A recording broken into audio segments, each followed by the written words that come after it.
Good morning বন্ধুরা, প্রতিদিনের জীবনযাত্রা চ্যানেলে তোমাদের সবাইকে স্বাগত জানাই। বন্ধুরা, খুব সকাল সকাল বেরিয়ে পড়ছি চার্চের উদ্দেশ্যে। আর আমি যেহেতু রবিবার, সেই জন্যই আমাকে আজকে ব্যারাকপুর যেতে হবে। আর আজকে আমি একটা অন্য চার্চে যাব, যেই চার্চটা এর আগেও আমি গিয়েছি, আরও একবার এসেছি। Douglas Memorial Higher Secondary High School, মানে স্কুল এবং চার্চ দুটোই কিন্তু একসঙ্গেই আছে। আর প্রতিটা বড় বড় চার্চের সঙ্গে কিন্তু স্কুলও থাকে, যেমন অ্যাসেম্বলিতেও যেমন স্কুল আছে, অ্যাসেম্বলি অফ ক্রাইস্ট স্কুল সঙ্গে অ্যাসেম্বলি অফ ক্রাইস্ট চার্চ, ঠিক তেমনি এখানেও। আর গত শনিবার যে এখানে একটা বিয়ে হয়েছিল, মানে আমাদের খ্রিস্টানদের যাদের বিয়ে হয়, তো সেই জন্য রেড কার্পেট আছে, তার সঙ্গে স্টেজ আছে। আর এখানে আমি অনেকক্ষণ ধরে বসে আছি, আর কেননা যেহেতু গতকাল বিয়ে হয়েছিল, তো চার্চের ভেতরটা পরিষ্কার করছে ওরা। তো পরিষ্কার হয়ে গেলেই ভেতরে কিন্তু আমি চলে যাব। আর ভেতরে চলেও এসেছি, কিছুজন মেম্বার্স এসছে মাত্র, বাকি আরও অনেকে আছে। আর 11টার আগে আমি ঢুকে পড়েছি। আর এখানে চার্চ শুরুর টাইম 11টা, সেই জন্য খুব একটা কেউ আসেনি, তেমন পরে পরে আসবে। আর এরপর এই চার্চে যেহেতু বলেছিলাম যে স্কুল আছে, তো স্কুলে যিনি প্রিন্সিপাল আছে, তো ওনার নাম সোনিয়া। টাইটেলটা একটু আনকমন টাইপের, যে আমি খুব একটা উচ্চারণ করতে পারছি না। তো ওনার যেহেতু জন্মদিন আছে, তো সেই জন্য ওনার জন্মদিনটা এখানে সেলিব্রেট করা হবে। আর সেলিব্রেট করার আগে কিন্তু ওনার মঙ্গল কামনার জন্য প্রার্থনা করা হচ্ছে। শুধু তাই নয়, আমাদের যে কোনো কাজ শুরু করার পূর্বেই কিন্তু প্রার্থনা করা হয়, যাতে সেটা সাকসেসফুলি হয়, সেই জন্য। আর এখানে বেশিরভাগ অনেক পাস্টার আছে এই চার্চে। তো আমার জানা সম্ভবত 3জন পাস্টার, হয়তো আরও বেশি হতে পারে, কেননা এর আগে আমি যখন ফ্যামিলি কনফারেন্সে এসেছিলাম, তো অনেক পাস্টার দেখেছিলাম, বাইরে থেকেও অনেকে এসেছিলো। আর এনারা যতজনকে আমি দেখছি প্রত্যেকেই ছিল। তো সেই জন্য আমার মনে হয়েছে যে 3টে পাস্টার কনফার্ম, 3টে, এবার হয়তো 4টে-5টাও থাকতে পারে। তো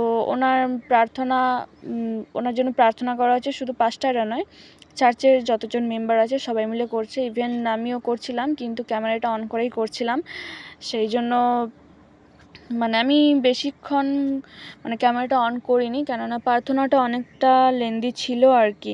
সেই জন্য তোমরা দেখতেই পাচ্ছ চার্চে যারা মেম্বার্স আছে প্রত্যেকে কিন্তু প্রার্থনা করছে। আর নভেম্বর মাসে ওনার একারই জন্মদিন নয়, আরও 2জনের জন্মদিন আছে।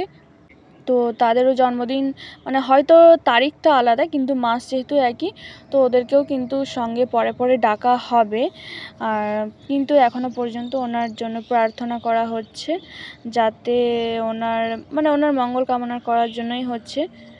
আর এই চার্চটা অনেক বছরের পুরাতন। অ্যাসেম্বলি অফ ক্রাইস্ট চার্চে আমি যে যাই, ওই চার্চের এজ 8 ইয়ার্স, যেটা কিছু দিন আগে যে সেলিব্রেট করা হলো 8 বছরের জন্মদিন। আর যে ভ্লগটা আমি তোমাদের সঙ্গে শেয়ারও করেছি, কিন্তু এই চার্চটা অনেক বছরের, যেটা আমি শুনেছি আর কি, সেই জন্য।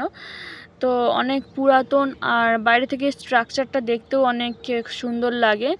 আসলে আমাদের খ্রিস্টানদের যাদের বড় বড় চার্চ থাকে, ওগুলো কিন্তু অনেক বছরই পুরাতন।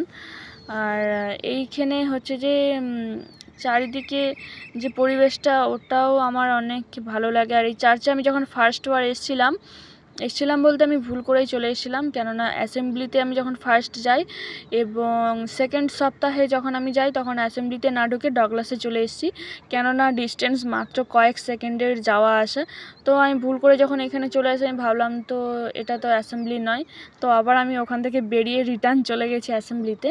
কিন্তু সব চার্চই এক, কেননা মন থেকে বিশ্বাস করে প্রার্থনা করাটাই আসল ব্যাপার, সেই জন্য। তো এটা নিয়ে আমার 3 নম্বর আশা।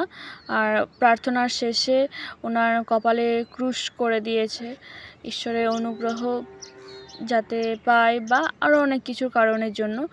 আর যেহেতু বলেছিলাম যে আরও 2জনের জন্মদিন, তো যেই দিদিটাকে ডাকলো ওরও জন্মদিন, কিন্তু ওই দিন নয়, যেহেতু নভেম্বর মাসে, তো সেই জন্য প্রিন্সিপালের সঙ্গেই কিন্তু সেলিব্রেট করা হবে। আরও একজন ভদ্রলোকের জন্মদিন, তাকেও কিন্তু ইশারা করে ডাকলো, আর তোমরা দেখতেই পাচ্ছ। আর বিষয়টা অনেক আনন্দের, সেই জন্য ওরা হাসছে। আর তোমার যে জন্মদিনের জন্য গানও গাওয়া হচ্ছে, ও যেহেতু আমি পুরোটা মিউট করে রাখি, সেই জন্য তোমরা বুঝতে পারছো না। তো এই ভদ্রলোকেরও জন্মদিন, সেই জন্য 3জন একসঙ্গে হাত দিয়ে কেকটা কিন্তু কাটবে। এরপর কাটার পর কিন্তু ওরা যেমন কেক খাওয়ানো হয় সেরকমই একটা ব্যাপার। তো কেক খাওয়ানোর পর চার্চের শেষে কিন্তু ওই কেকটা কেটে বাকি যারা চার্চের মেম্বার্স আছে প্রত্যেকের সঙ্গে ওটা শেয়ার করে নেবে। আর আজকে চার্চে বেরানোর পর আমি আরও একটা ব্লগ তোমাদের সঙ্গে শেয়ার করব। আমি চার্চ থেকে বেরিয়ে অন্য আরও একটা চার্চে যাব, কেননা একই রাস্তাতেই পড়ে পরপর 3টে চার্চ। অ্যাসেম্বলি তো তোমাদের সঙ্গে শেয়ার করেছি, এটা ডগলাস, আরও একটা আছে সেটাও আমি তোমাদের সঙ্গে শেয়ার করব। আসলে সেখানে যাচ্ছি একটু অন্য কারণের জন্য, আর এখানেও এসেছিলাম আমি একটা বিশেষ কারণের জন্য, সেটা যদিও বা সাকসেসফুলি হয়নি। আর সেখানে গিয়ে দেখব যে যদি আমি জিনিসটা পেয়ে যাই তো খুবই ভালো হয়। তো বন্ধুরা, আজকের মতো এখানেই আমি আমার ব্লগটা শেষ করছি। দেখা হচ্ছে পরবর্তী ব্লগে। আর যারা আমার চ্যানেলে নতুন তাদেরকে অবশ্যই আমি অনুরোধ করব আমার চ্যানেলটি সাবস্ক্রাইব করার জন্য। আর যারা আমার চ্যানেলটি সাবস্ক্রাইব করেছো তাদেরকে অসংখ্য ধন্যবাদ জানাই। দেখা হচ্ছে পরবর্তী একটা নতুন ব্লগে। ততক্ষণ তোমরা সবাই ভালো থেকো, সুস্থ থেকো।